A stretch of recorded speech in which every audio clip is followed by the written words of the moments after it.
లక్షలాది మంది ఎంతో ఇష్టంగా చూస్తున్న మా సుమన్ టీవీ ప్రేక్షకులకి నమస్కరిస్తూ ఈరోజు చక్కటి ఒక అద్భుతమైన ఒక గృహ చిట్కాని మీ ముందుకు తెచ్చాను. ఈరోజు ఈ కుర్రకారు ఈ చెత్త మొబైల్లో అనవసరమైన వీడియోలు చూసి అనారోగ్యంగా అర్ధరాత్రి నిద్ర మేలుకోవడం, ఈ సాఫ్ట్వేర్ యువకులు ఎంతో చెడిపోతున్నారు. కొందరు సంసార జీవితాలకి దూరమై, శృంగారానికి దూరమై ఈ హాస్పిటల్ చుట్టూ తిరిగి నానా బీభత్సంగా వారి జీవితాల్లో మార్చుకుంటున్నారు. ప్రపంచం ఒకటి కాంత, రెండోది కనకం. ఇంత ఈ ప్రపంచం. ఇక సంపాదన, కష్టము, సుఖము ఇలా ఆలోచన చేస్తే శరీర సౌందర్యం ఎక్కడుంటుంది? మనం ఉండదు. సరైన సమయానికి భోంచేయడం, సరైన సమయానికి నిద్రపోవడం ఈ కుర్రకారు ఆపేశారు. చెత్త వీడియోలు చూసి అనవసరం పెళ్లి అయిన తర్వాత చేసే కార్యక్రమాలు ఈరోజు పెళ్లి కాకనే నానా బీభత్సంగా చేసుకుని వాళ్ళ జీవితాలు నాశనం చేసుకుంటున్నారు. ఇటువంటి కుర్రకారుకి ఈ సుమన్ టీవీ ఛానల్ ద్వారా చక్కటి ఒక సన్నివేశాన్ని, ఒక అద్భుతమైన చిట్కాని మీ ముందుకు తెచ్చాను. ఎటువంటి సైడ్ ఎఫెక్టు లేదు. ఎంతో అద్భుతమైన రెమెడీ, వెరీ సింపుల్. ఏ రోజైతే వంటింట వైద్యశాలగా మనం మార్చుకుంటామో ఇటువంటి సమస్యలు మనకుండవు. ఇలా సతమతమవుతున్న నా కుర్రకారు బిడ్డల కోసం చక్కటి అద్భుతమైన రెమెడీ. ఇది సిగ్గుపడే అవసరం లేదు. ప్రతి ఒక్కరూ పెళ్లి అయిన వారు, పెళ్లి గాని కుర్రకారు నేర్చుకొని భవిష్యత్తులో ముందుకెళ్లాలా. ఇది అనవసరంగా అనారోగ్యం పడ్డ వారికి మాత్రమే ఈ వీడియో. రానున్న భావి తరాల వారికి ఈ యొక్క రెమెడీ అవసరం, ఎంతో అవసరం. వాటి కోసం మనం ఏం చేయాలా? మన ఇంట్లో దొరికే ఈ చక్కటి జాజికాయ, మన ఇంట్లో చౌకగా దొరికే, మన ఇంట్లో దొరకలేదా కిల్లీ కొట్లో పోయి అడగండి. ఒక 10 రూపాయలు ఇస్తే ఒక కాయ ఇస్తారు. ఒక కాయ తెచ్చుకుంటే దాదాపు మీకు ఒక 10 నుంచి 20 రోజుల వరకు పనిచేస్తుంది. సింపుల్. ఈ జాజికాయలు ఎన్నో అద్భుతమైన రహస్యాలు దాగి ఉన్నాయి. శరీర సౌందర్యంగా మార్చడానికి, ముఖ వక్షస్సు కోల్పోయిన వారికి మరి రూపం చక్కగా ఉండడానికి ఈ జాజికాయ పనిచేస్తుంది. ఇది తాంబూలంలో పెట్టుకొని తిన్నా ఎంతో ఉత్తేజకరంగా ఉంటాడు మనిషి. ఈ జాజికాయ. రెండవది పచ్చకర్పూరం. ఈ పచ్చకర్పూరం చేసే మేలు ఎంత చెప్పినా తక్కవే. ఈ కర్పూరం అలా పౌడర్ చేసి ఇల్లంతా చల్లేసిన దోమలు రావు. కింద నుంచి పాకే క్రిములన్నీ అలా బయటికి వెళ్ళిపోతాయి. ఈ కర్పూరంలో ఎన్నో అద్భుతాలు దాగి ఉండే మహర్షులు తెలియజేశారు. ఆ తర్వాత మనం ఏం చేయాలా? స్వచ్ఛమైన నువ్వుల నూనె. ఈ నువ్వుల నూనె గురించి మన ప్రస్తావన జరిపితే 365 రోజులు కూడా తక్కవే. అలనాడు కృష్ణరాయల వారు ఈ నూనె, జిద్దెడు నూనె సేవించి ఆయన వ్యాయామం చేసి తర్వాత శరీరాన్ని తుడిస్తే మరి ఆ జిద్దెడు నూనె అలా బయటకు వచ్చేదే చరిత్ర ఆధారాలుగా చెబుతున్నాయి. ఈ మంచి నువ్వుల నూనె ఆహారంగా తీసుకుంటే మీ మోకాళ్ళ నొప్పులు కూడా రావు.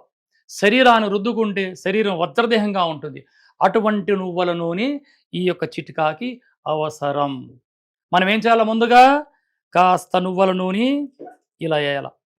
ఆ తర్వాత ఏం చేయాలి? మనం ఈ జాజికాయని ఇలా రుద్దడం మొదలు పెట్టాల.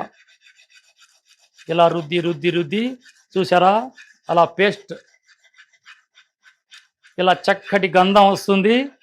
ఈ జాజికాయని ఇలా రుద్దిన తర్వాత దీన్ని ఇక పక్కకు పెట్టి ఇక కాస్త పచ్చకర్పూరం, ఎటువంటి సైడ్ ఎఫెక్ట్ లేని ఈ పచ్చకర్పూరాన్ని అలా మర్దన చేసి అంతే. చూసారా తమ్ముళ్ళు? ఇక పేస్ట్ రెడీ. దీన్ని యొక్క పేస్ట్ని ఈ కుర్రకారు హస్తప్రయోగం చేసుకొని మర్మాంగం ఆ సిస్టమ్ అంతా మారిపోయి నరాలు దెబ్బతిని శృంగార జీవితానికి దూరమవుతుంటారు. వాటి కోసం బిళ్ళలేసుకొని డోసు పెరిగి కిడ్నీలు చెడిపి క్రియాటిన్, డయాలసిస్ మృత్యువాత పడుతున్నారు. ఆ తెలియని వయసులో తప్పు చేసిన యువకులారా, ఈ యొక్క గంధాన్ని మీ యొక్క మర్మాంగానికి ఇలా మర్దన చేసి సిగ్గుపడే అవసరం లేదు. సంసార జీవితానికి దూరమై సతమతమవుతుంటారు వారు. సిగ్గుపడకుండా ఈ యొక్క గంధాన్ని ఇలా మర్మాంగానికి రుద్ది ఉదయాన్నే కడిగేసి 20 రోజులలో చక్కటి ఫలితం. ఎటువంటి సైడ్ ఎఫెక్టు ఉండదు, ఏ సమస్య ఉండదు. ఇది శాస్త్రీయబద్ధంగా గ్రంథాల్లో మహానుభావులు రచించినారు కాబట్టి అవన్నీ మేము చదివి మా దగ్గరకు వచ్చే మా పైన నమ్మకముల వారికి సాంప్రదాయంగా ఇస్తున్న ఔషధం ఈ జాజికాయ, నువ్వుల నూనె, పచ్చకర్పూరం. ఈ 3 నేను చెప్పింది చెప్పినట్లుగా మీరు చేసుకుంటే ఎటువంటి సమస్య ఉండదు. ఇక పైపూతికి ఈ విధంగా చేసుకొని, ఇక నరాల బలహీనంగా ఉన్నవారు స్టామినాగా ఇంటర్నల్‌గా మీరేం తీసుకోవాలా?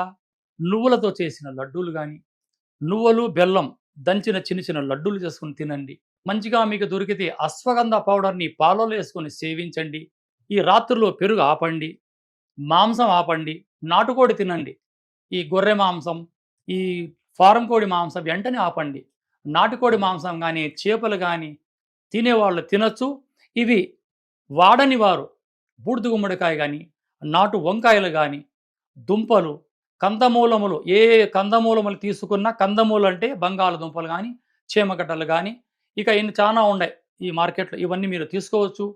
ఆరోగ్యకరంగా ఉండడానికి మీ ఆహారంలో నువ్వుల నూనె భోజనంలో కలుపుకోండి. కాస్త నెయ్యి తినండి. నెయ్యి తింటే ఫ్యాటే పెరుగుతుందన్న మాట అబద్ధం.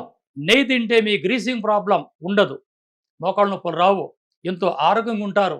ఇది ఈనాటి ఎపిసోడ్‌లో మనం ప్రజలకు అందిస్తున్న చక్కటి కానుక. నమస్తే.